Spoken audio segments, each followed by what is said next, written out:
All right. Hello, everybody. Welcome to Public Opinion Around Basic Income. My name is Justin Williams. I'll be your moderator for this session. I am the Director of Development with Humanity Forward. This session is brought to you by the generous support of our sponsors, the Gerald Huff Fund for Humanity, Humanity Forward Foundation, Aid Kit, and Steady. Before we begin, I would like to give a overview of just Crowdcast. If you'd like to submit a question, please do that in the Ask a Question section. You'll see that right down below. You may also vote on questions by other attendees. This will kind of help us navigate what are the more important questions or what are people really looking to hear from. Next, there is a chat box as well where you can hold side conversations. This is where you can post any links or supplemental information. In order to keep things moving, we do not intend to respond to any activity in the chat. We're just going to kind of keep it down to the Ask a Question section. With that, I'm going to pass it around to our wonderful panel to kind of introduce themselves, give a quick bio, then we're going to run into some amazing presentations that the panelists put together, and then get into some Q&A stuff. So with that, I will pass it around to, let's start with Katarina. Hi, everyone. My name is Katarina van Alebeek. I am a researcher with the Universal Basic Income Center, as well as my partner, Will, who will introduce himself in a second.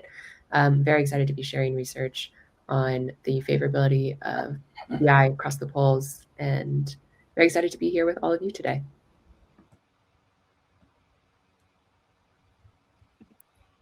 I'll hand it off to my partner, Will, to introduce himself as well. Hi, thanks, Katarina. So hi, I'm Will. I'm a researcher with the UBI Center as well, and I am most of my work focuses on sort of the data analytics aspect. So I developed the dashboard that we're going to be demoing for you and taking you through. And hopefully, if you're doing research as well, you can use it and find it useful. So I guess my turn now. So hello, I'm Tijs Laenen. I'm a European guest here at the American conference. I'm a postdoctoral researcher in Belgium and the Netherlands. I've been doing research on people's attitudes towards the welfare state for years now. And lately, I've been very interested in people's attitudes towards basic income in particular. So interested even that I'm writing a book on it, but I'll tell you a bit about that later on. All right, fantastic. And then Peter, if you're there, I know you're having some video technical difficulties, but I believe we can hear you. Okay, can you hear me? Yep, good to go, sir. I'm still trying to get this going, and I have a PowerPoint to show, which maybe I can do that without showing my face.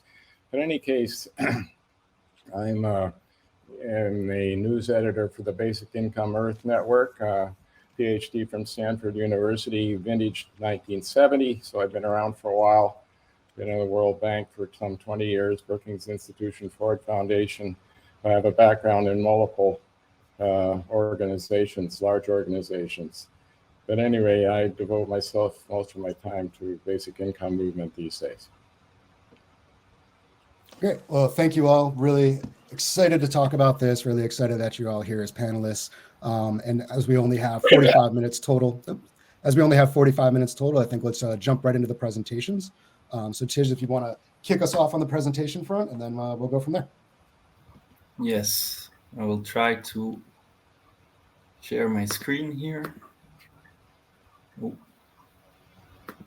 wait a second. I had my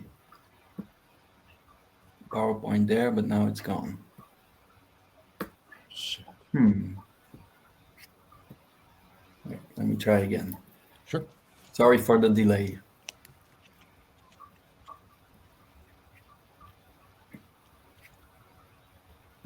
So share screen window. Aha, it's back. Perfect. So you can see the screen, right? Yes, sir. You can see my presentation. Good to go. That's great. Okay, so I'm going to give a 10-minute talk. It's not a lot. I could talk about this for I think a couple of hours.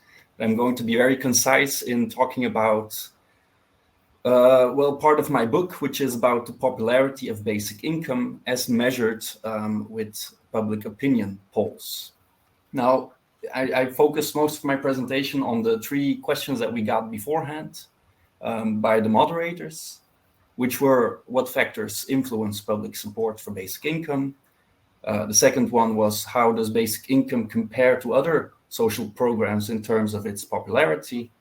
And the third one was, what research remains? Now, in my 10 minutes, I won't be able to, give you an overview of all, or a deep answer on those three questions. What I can tell you, and that's, I think, the main takeaway message from the entire presentation, which I would really like you to, take home with you, and it is that I think that we do not actually know that much yet about public opinion, about a UBI. And that really a lot of work still remains to be done. So what do we know at this moment, or at least what do we think we know? Well, we know a few things. So the first one seems to be that the level of support for basic income seems to meet surveys moderate to high. So for example, in the European Social Survey, people were asked about a UBI, and about 55% in the total population across all countries says, well, I think it's a good idea, let's introduce this. We also see that this varies across countries. For example, from a European perspective, we see that European countries that are poorer and that have less well-developed welfare states are actually more supportive, or people living in those countries are actually more supportive of a UBI than people living in richer countries that actually have already well-established welfare states. And this has been called the demand capacity paradox, where you can see that in those countries, in poorer countries, there's a very high demand, but probably not so much institutional capacity to actually implement the basic income. And thirdly, we also see that support for basic income differs between individuals or groups with different characteristics. For example, we consistently find that younger people seem to support the basic income more than their older counterparts, and especially retired people. So that's what we know, or we think we know, in a nutshell. But what I argue is that our current knowledge at this moment actually only represents the tip of the iceberg. So in recent years, we've been examining public support, and we've find some interesting findings, but this, we've only just begun, I would say. That's why I decided that, there's a need for a book that kind of gives a more general, up-to-date overview of, how popular basic income is based on public opinion polls. You can see, well, a bit of the content on the left. I won't bother you, there's no time for it either, even bother you with the content or explain all it to you. What I do want to do is I want to just give you some samples of some empirical evidence that I think was not so clear or not so obvious before in our knowledge. So let's look at a first example, and this relates to the question, how popular is UBI compared to other types of welfare provision? And what you see here in the graph, it's a graph from the European Social Survey. I just mentioned they had a question on UBI. Very interestingly, after that question, they also asked people, well, what do you think now of a completely means-tested welfare state? So something, at least from a European perspective, very, very, very radical. The question was, what do you think should happen, if we limit all benefits and all services only to people with low incomes? And what you can see then is that in most countries, there's somewhat higher support for UBI. But in some countries, like Italy, for example, there's actually a higher support for this completely means-tested welfare state. And in other countries, there hardly is a difference. What is also interesting, and that's not in the figure here, but it's interesting when you combine, or when you examine how people combine their support for these two radically opposed policies. And what we find, for example, in that case is that about 25% of the total population, so not breaking down across countries, but the total population, about 1 in 4 supports a UBI only. And about hey, Tijs, sorry, real quick, I'm getting some messages and I'm actually seeing the same. We're actually not seeing the slide changes. Apologize. Okay. That's strange. So you're not seeing anything? No, we're still on the title page. Okay. Yeah, there we go. Perfect. Now you see it? Yes, perfect. Okay, now I can't see my own slides anymore, but yeah, okay. So yeah, I know how I'll do this. So about 1 in 4 says, I want a UBI only, but interestingly, also 1 in 4 says, I don't really care, I support UBI, but I also support a fully means-tested welfare state. And that seems very, it seems like it doesn't make any sense, but it might make sense if people think that both policies will actually do something for the poor, and people might not care whether it's a very universal or a very selective design, as long as it does the job. So now I'm going to my own presentation to click on so I hope you can see it now. Yes, so I'm going to my presentation to click, and then you can see it. So what we also find, and this is some findings from the UK, where people were asked about different basic income varieties. So not just the fully unconditional, fully universal version of it, but also some other types. And there we can see, for example, that a targeted basic income, which was defined as it's a basic income that is unconditional, but it is only for people on low income, is actually supported more than a universal basic income. And we find a similar thing for a conditional participation income, which would be fully universal, but it would be conditional on some kind of participation in society. So what is interesting here, and that's actually something that I find consistently across surveys, that people seem to want either full universality or full unconditionality, but not the two combined. That seems to garner lower support than either one of those two. And that's actually very important, because the whole idea of basic income is, of course, built on the fact that these two should be combined, the full universality and the full unconditionality. Okay, then the third example is related to the individual characteristics that you can use to predict support for basic income. And what I consistently find there as well in the book is that there's actually a lot of cross-national variation in this relationship. And I show you here the example of level of education. So intuitively, you might expect, well, lower educated people will be most supportive of basic income because they have a greater labor market vulnerability, and so on and so on. And we see that in some countries, this is indeed the case. But in other countries, we see that it's actually the higher educated that support a universal basic income more. And I think I give the example of education, but you can actually find this with most individual characteristics, that this varies a lot across countries. And now the key takeaway from this is that this is important in terms of political constituencies as well, because these will vary across countries. And probably also within countries. If you look at the US, I haven't done any research about it, but I would say that this will also vary across states, for example. Okay, so that was my third example. I could have given many, many more examples, but given the time, I'm going to round up by addressing the third question: what research remains? Well, I think a lot of research remains. Even after I have written my book, there will still be a lot of research that needs to be done. We need to know much more about what the causes are of public support for basic income. So, for example, why does the impact of individual characteristics vary across countries? We don't really know at this point. Also, we don't really know that much about how support evolves over time or how it responds to shocks. I've been told that the other two presentations will tell us something about that. So it will be interesting for me to hear that. And finally, I also think that we know very little about the consequences of public opinion about basic income. So if you look at each public opinion study and a lot of studies on political feasibility of basic income, they all agree that public opinion will have an impact on how policymakers think about the basic income and whether they will want to implement it or not.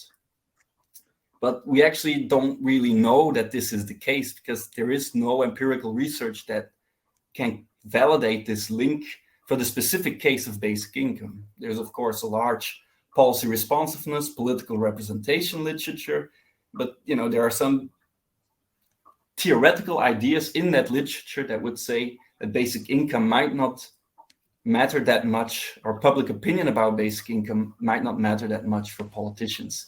For example, because it still has a relatively low salience in comparison with a lot of other policies. So I think in conclusion, I all advise you to read my book if you want to learn something about public opinion. It will come out next year, but I have to give you this warning that I think you'll learn a lot from reading it, but even after reading it, there will still be a lot of unknowns, and we still won't be able to see the full iceberg until a couple of years, maybe even decades. So thank you for listening, and I'll stop sharing now. Great, and thank you so much. And I think for anybody, I think we're all very interested to read the book. If you would, maybe throw your Twitter handle in there so that people can follow you. That way, everyone kind of knows when the book's coming out, and questions later on for DMs and stuff. I think that'd be fantastic. But thank you so much for the presentation. I do want to pass it over now to Katarina and Will. I believe Katarina is going to kick us off here, and I will pass the mic over to you. Okay. So I'm going to double check this. Are you guys seeing the slides change? Hello? Yes, we're seeing them change. Oh, great. Okay. So I guess where we're picking off from Tijs's presentation is kind of on the opposite end of like looking deeper into the polls and really what's going on with them to see a broader sense of polls over time. We built a poll tracker. I guess also to start off, I'll introduce myself again from beginning of conference. Again, Katarina here with the UBI Center. Will is here along presenting with us. And I think Max, director of UBI Center, is maybe in the chat watching us. So hi, Max. Great to have you. So kind of what we're going to dig into in this presentation is public opinion on UBI and how we built our database of UBI polls, and then the poll tracker that we built to kind of digest all of that information in a visual way. So where we kind of began this project is looking through, as UBI is becoming a more popular conversation topic in the world of, policy, welfare, kind of support policy, that there's a lot of polls that kind of get run on, as polls do, random sample size of random people from this and that country or this and this age group. And there's a lot of them coming out as UBI is gaining more traction. And we thought that it would be really cool to build a tool that you could see all of these polls within one singular context and kind of across different metrics within that. So, if you come across, this is an example from the Pew Research Center that they ran in the fall of 2020, sourced here. And if you want to click our slides later and look more into this specific poll, welcome to. But it kind of finds that there's, as the title says, widespread support for universal basic income in Europe, but the American public is split, which is really interesting to see in, this context. But I think led us as a group to think about, what does this say about the trends in the UK as a whole? Or what does this say as like with the UK as opposed to the US, over time and how that's shifting? So we built a database of polls. This database is available as a downloadable CSV file, as Will was mentioning earlier, and is open source, which is a huge part of what the UBI Center is about, and available for anyone who is trying to do research in the UBI favorability world.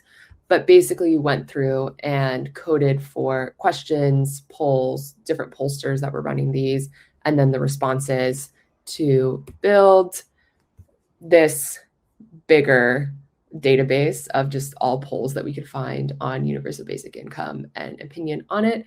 So here's kind of an example of what that Excel sheet that we built looks like.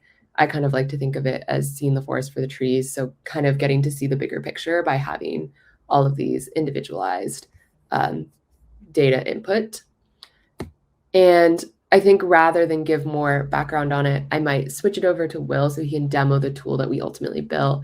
Again, taking the input from the CSV file that we built with all of the polls that we could kind of find wherever. And I'm going to let Will demo, and then we can talk a bit more about, hit that stop share. Yeah, and then we can talk a bit more about what we see for the future of this project. Thanks, Katarina. So let me pull up the demo right here.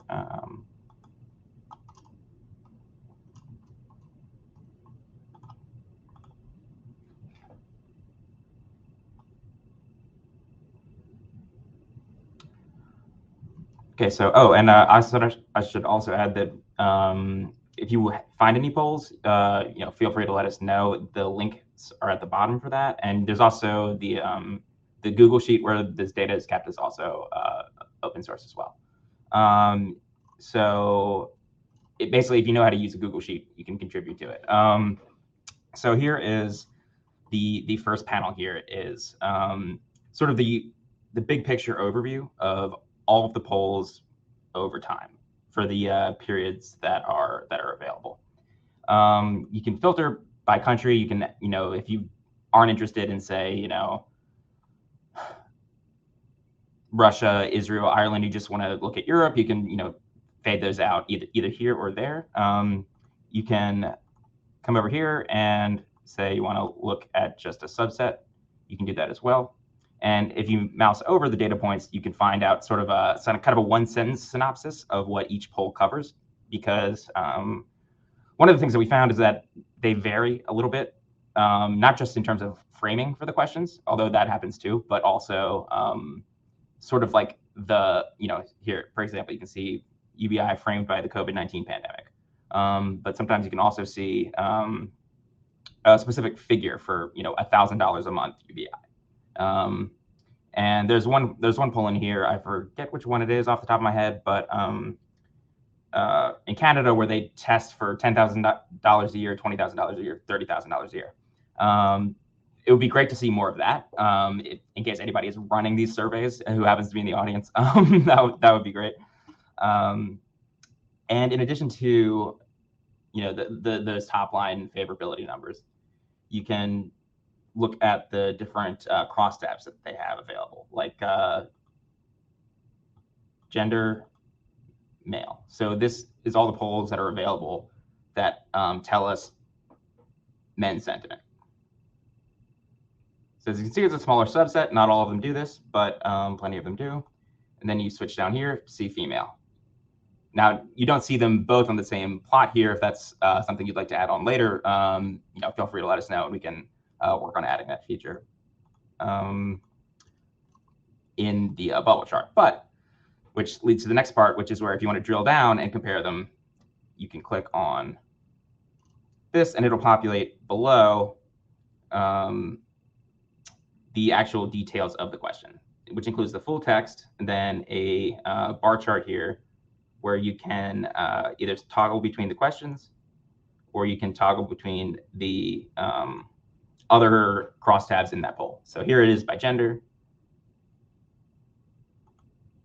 age,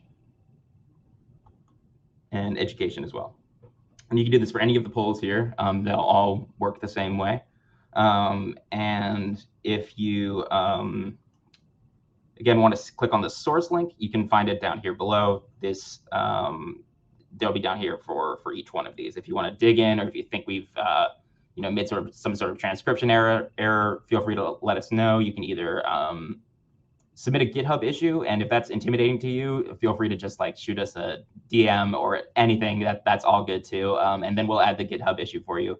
But yeah, I think that sort of covers the overall basics of how to use this. Oh, and if you also want to browse through the polls, you can do that here as well in the bottom module. So USA, we've got data for progress, July 2021, Pew Research Center, Slingshot Strategies. Political affiliation. As you can see, there's a bit of a partisan divide here in the United States. So the net favorability, if you just want to compare number to number, is over here on the side. So plus 33, minus 56 for Republicans, lean Republicans. And yeah, I think that about covers it for us for the demo. Great. Yep, would agree. we can hand it off Oh, then. perfect. Thank you so much, Katarina and Will. Just for everybody's reminder in the audience, all these presentations will be available in the Crowdcast post session. So just click on back over that way if you're looking for anything in that end. For now, we're going to pass it over to Peter. Peter, I will drive the ship for you as far as your presentation goes.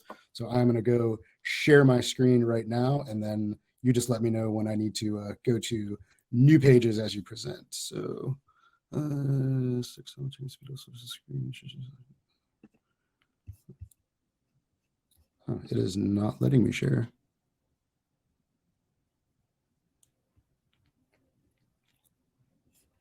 Katarina, do you think you could share Peter's presentation? I hate to throw that your way. For some reason, it's telling me there's too many videos going. I apologize.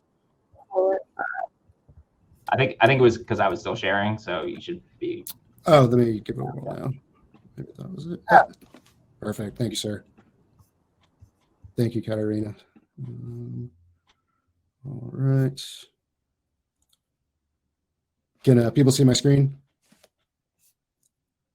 Thumbs up or just say yes?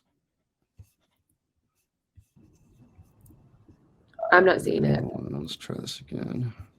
Share. How about now? It's telling me it's doing it, and then it's not. Let's see. Let's try this.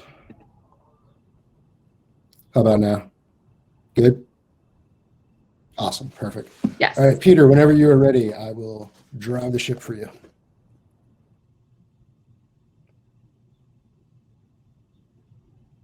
Peter, you there? I think Did we lose Peter? you're muted. Yeah, Peter, if you're trying to speak, you might be muted.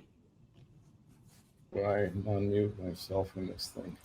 Oh, you got it right there. I can hear you now, Peter. Okay. Can you hear me Yep. now? Yes, sir. Okay. Well, next slide, please. If you can share my slides.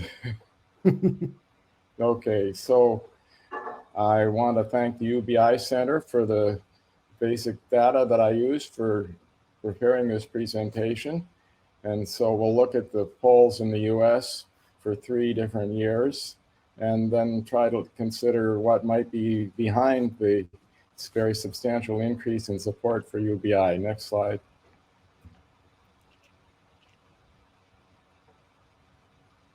Next slide, please. Okay, so this is the first year for which there is information back in 2011, and we find the net favorability is minus 71% for UBI. And the questions are posed slightly differently, but they're really quite similar, so that I think they're comparable between years. Next slide, please.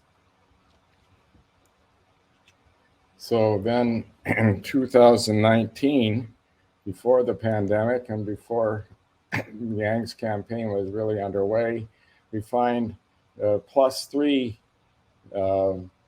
overall, and politically, the trends are always similar. The much stronger for Democrat, more neutral for independents, and very negative for Republicans. Next slide, please. This is the latest that we have. And here I have a positive +18 overall, and 56% for Democrats, 15% positive, 13% positive for independents, and still minus 31 for Republicans. But all political parties, the support has gone up. So that's significant, I think. And next slide, please. So I tried to speculate a little bit, since the polls can't give us the answers directly. What are the key factors? So the first one is just concern for the net impact of technology on employment. Research on this is controversial and somewhat inconclusive, but most analysts agree that technological change can be disruptive, and that jobs created by exponential technologies based on computing power, moved by Moore's law, require new skills and occur in different places from jobs to stride. And there's a particular concern concerning the impact of robotics and AI. And it's interesting that out in Silicon Valley, many of the entrepreneurs, the creator of these exponential technologies, have come out in support of UBI, which is creating a lot of favorable publicity. Next slide, please.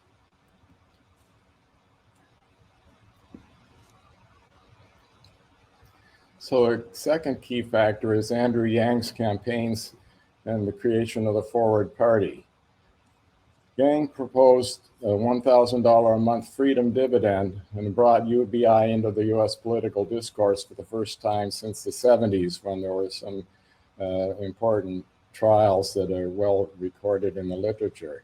Yang participated in 6 nationally televised debates before suspending his campaign in New Hampshire after the New Hampshire primary. While he did not get much time to speak during these debates, he did get a chance to advocate for his freedom dividend. Yang focused on the impact of automation, robotics, and AI on employment for justifying his proposal. And in the 2021 mayoral campaign in New York, he also proposed unconditional cash payments of $2,000 a year to 500,000 of the poorest New Yorkers. And then in 2021, he launched the Forward Party that has UBI as one of its 6 core principles, but interestingly, is not a plank in the platform. Next slide, please. Then there are the well-known cash transfers, which I don't need to give the exact amounts in each one. You can read them here. But we had 3 major cash transfers, just the so-called pandemic checks, and in 2 different administrations. In all told, in 1 year, $1 trillion in cash went directly to the bank accounts and mailboxes of about 85% of Americans with no strings attached. That certainly got people's attention. Next, please. Next slide, please. Yeah, I think there's a bit of a delay, Peter. Oh, yeah. Okay. Should have it there now. Well, this is another part of the American Rescue Plan, the child tax credit expansion, which resulted in 6 individual checks going out monthly in the second half of the year 2021. And that reached roughly 90% of children in established advanced monthly payments, which is not the case in the regular child tax credit, which is only received at the time of declaration of income taxes in April of the next year. This was expected to lower the number of children experiencing poverty by more than 40% compared with the child poverty levels in the absence of the expansion. Monthly payments were an advance on the child tax credit, as I mentioned. But it's not been reinstituted. This has been discussed in this conference and other things. We have the Build Back Better program did not pass, although there is legislation now proposed by Rashida Tlaib and others to expand the child tax credit. It's a very popular item. Next, please.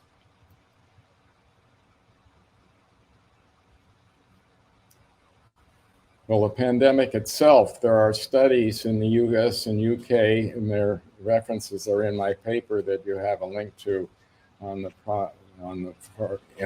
program, have found substantially more positive attitudes to UBI in the context of the pandemic and its aftermath than in normal times.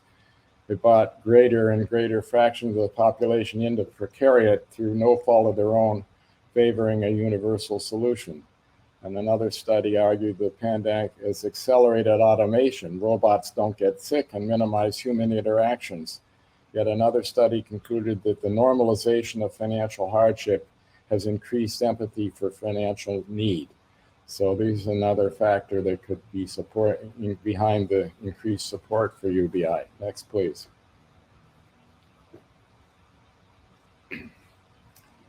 Finally, there's the guaranteed income programs at the municipal level that are encouraged by Mayors for Guaranteed Income Everyone's familiar with the Stockton experiment, but there are now 81 mayors from cities large and small in 29 states participating in Mayors for a Guaranteed Income.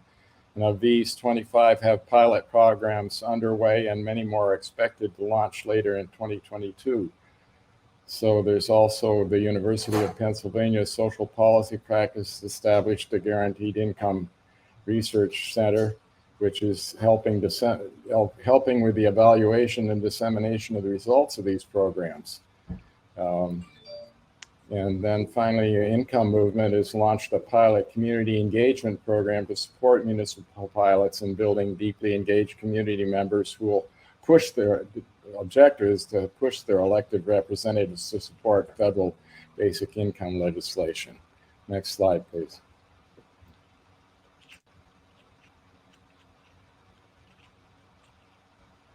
So it's just simply the polling data does show an increase in public support. I give 6 factors here that I think are responsible, but there's no research which directly links these polling results to these factors.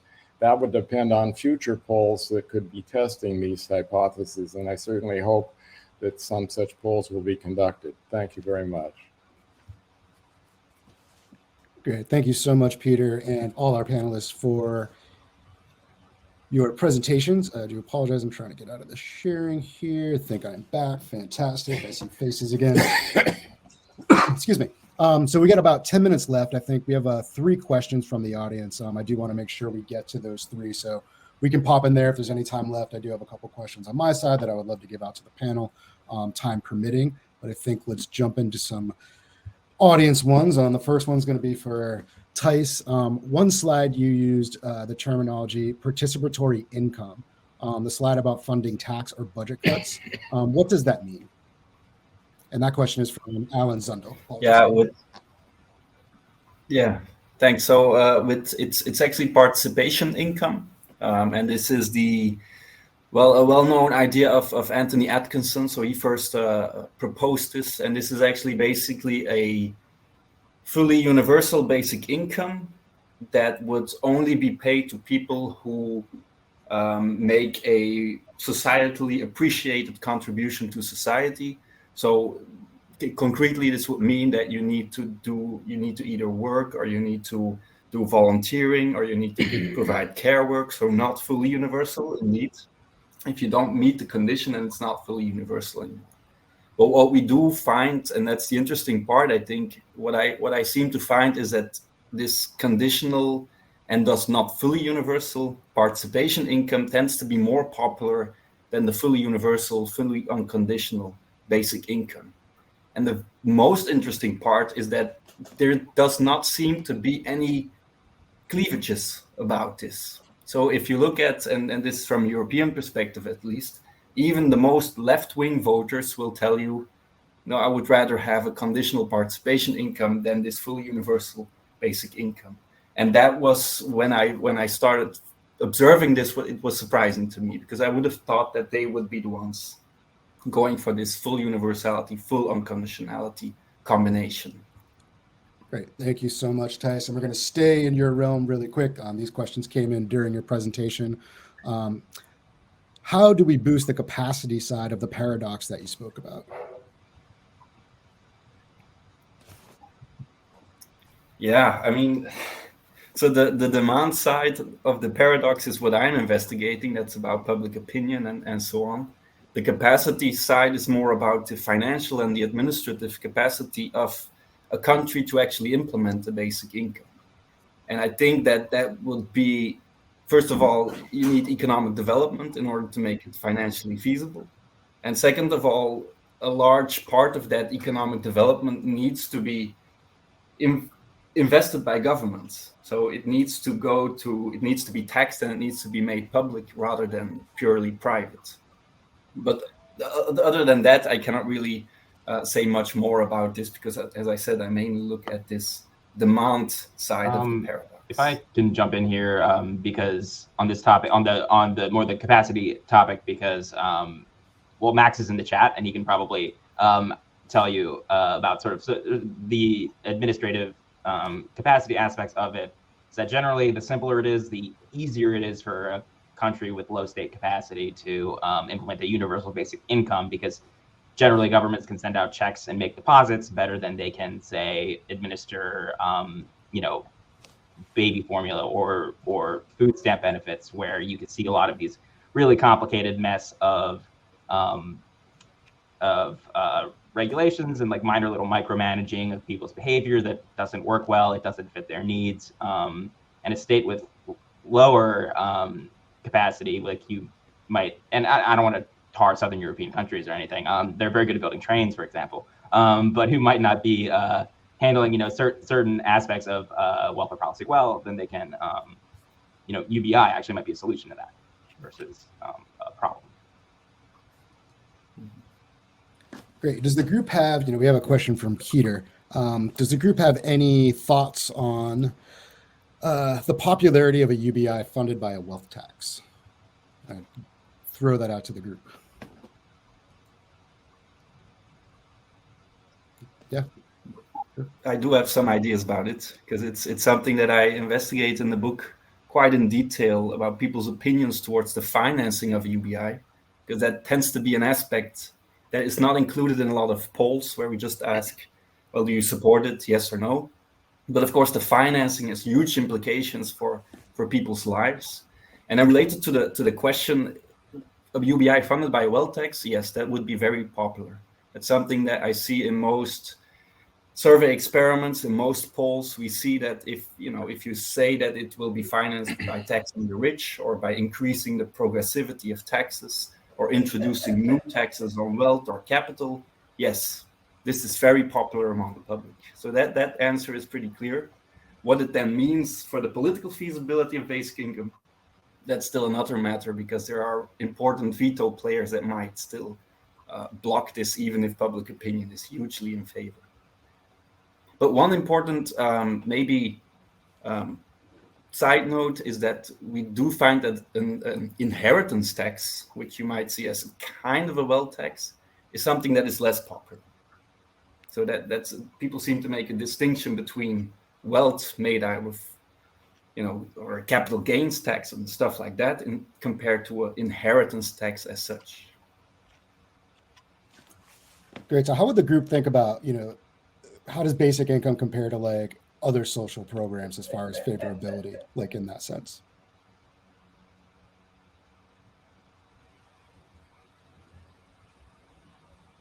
Will, you're muted. Sorry. So that's a good question, and it's something that if there's interest for that, we can expand the poll tracker to include other polls. Our framework is actually pretty agnostic to the topic. It's just we just have to basically add a label for this is a UBI poll and this is a poll about food stamps or welfare. But that's just not been the scope of the project so far. So feel free to let us know if that's something that you're interested in, because it is that's an interesting question. It would be good to see some more policy to policy comparison type polling, to the extent that even if that's not in a poll itself. What would be best if there was a poll that said, hey, we have this problem, UBI or this.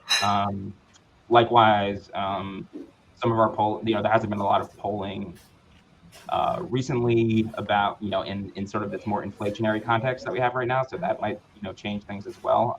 Unfortunately, this is exactly when you might want there to be more polling, but we've looked and there hasn't been much in that area. So yeah, that's